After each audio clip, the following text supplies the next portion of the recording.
Guys, what's up, no? So, may panibago na naman to yung pag-usapan, no? Meron naman akong panibago i-share sa inyo, no? So,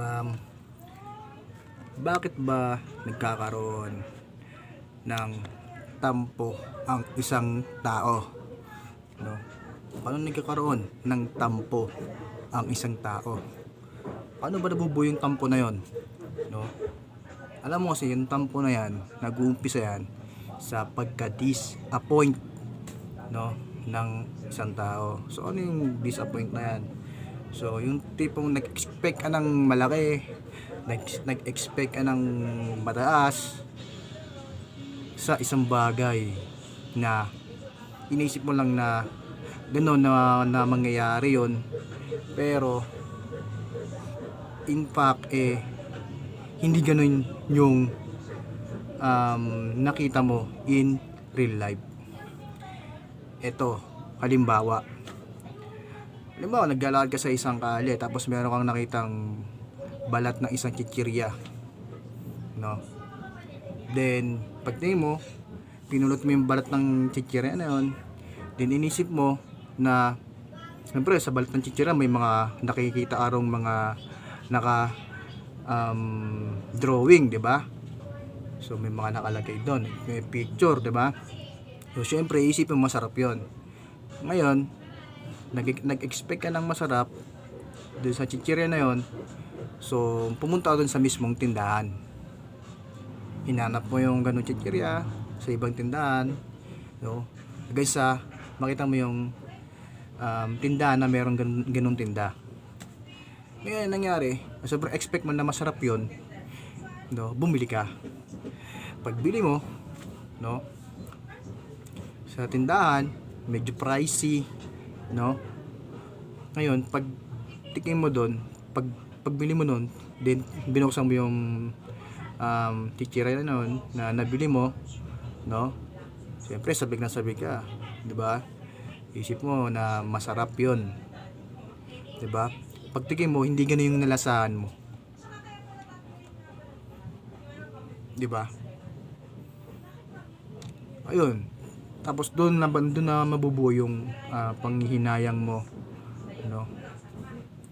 Na tinikman mo yung kikirya, tapos hindi ganun yung parang na-expect mo, di ba? Siyempre, unang tingin mo dun sa chichira na napurito pa lang, no? Parang inisip mo na iba yung lasa din. Pagkatikim mo sa real life, hindi pala. Ayun yung parang disappointed. So, parang sa tao, ganun din, no? Kumbaga, iniisip mo, basta nag-isip ka ng iba o high expectation, tapos hindi nangyari, doon ka madi-disappoint, then doon din mabubuo ng pagkatampo, di ba?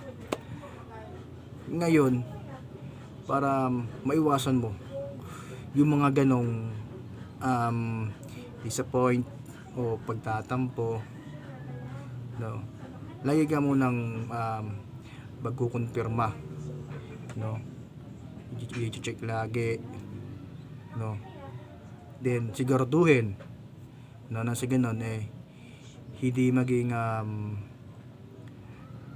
kumbaga sa tao bypass o kumbaga meron kang approve, no, na mangyayari.